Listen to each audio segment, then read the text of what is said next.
Hey, yacht, hey, take number 12, 13, I don't know. All I know is I'm tired.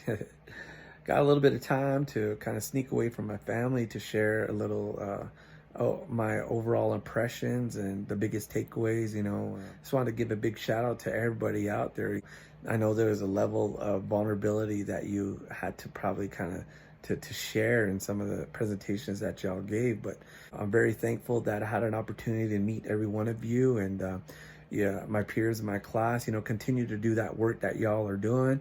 And my brother Chris said, we gotta stop working on islands. We gotta support one another. We gotta uplift one another. And again, every one of us has work to do, even for ourselves. Continue that decolonization, that decolonial, anti-colonial work, and being able to take that back to your communities and teach them how to do that too. That's very important. My brother Donnie had said we need to be able to return back to our spiritual well-being, to our spiritual practices and teaching. Those are all vital, and continue to create that foundation that we as individuals need. If we really want to heal the deep wounds of colonization, this intergenerational trauma, we need to heal too, like Kunis said.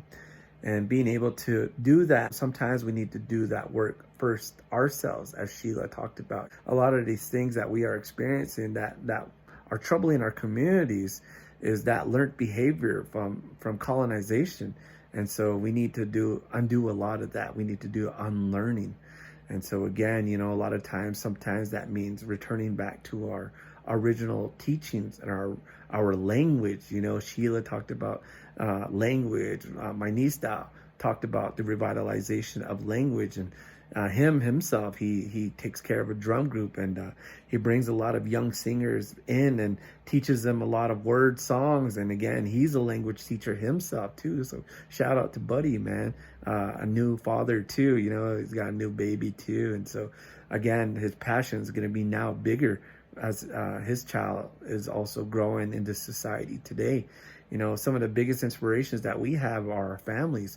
And so my wife talked about the work that her mother had left with her, and being able to, possibly one day create curriculum for reserves, and them being able to implement their own stories. We talked about the importance of oral storytelling tradition in Cal's presentation. We talked about the storytelling that comes from our parents and our grandparents, as Roland had talked about too.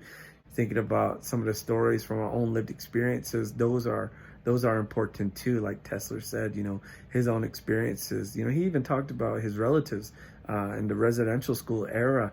The Métis stories, as Brittany talked about, the rich cultural stories that they have too. Those are all important in the decolonial work. These are all kind of ways that we kind of interrupt colonization that has impacted our people. And again, these are all resurgent moments that we continue to take, and being able to implement that into our pedagogies and our practices as educators. Now we need to teach from our own lived experiences, and being authentic in what it is that we're sharing, and talk to the realities. And if we continue to push this false kind of narrative of meritocracy, this equal opportunity in Canada, to teach this false benevolence that it has this image of, then we're not doing anything to support our people. We face so many obstacles. Race and racism is one of the biggest hurdles too. We see that represented in our education today. We got to remember that this education system wasn't meant for us to succeed in. And so we got to continue to be able to be vigilant, and to continue to do that work, and being able to deconstruct that curriculum, and being able to implement our own practices in our own society. All of those are important parts of what we need to do in this decolonial work. We didn't get a chance to go to New Zealand, but if I had the opportunity, I was hoping to be inspired by their people over there and some of the successes that they've had.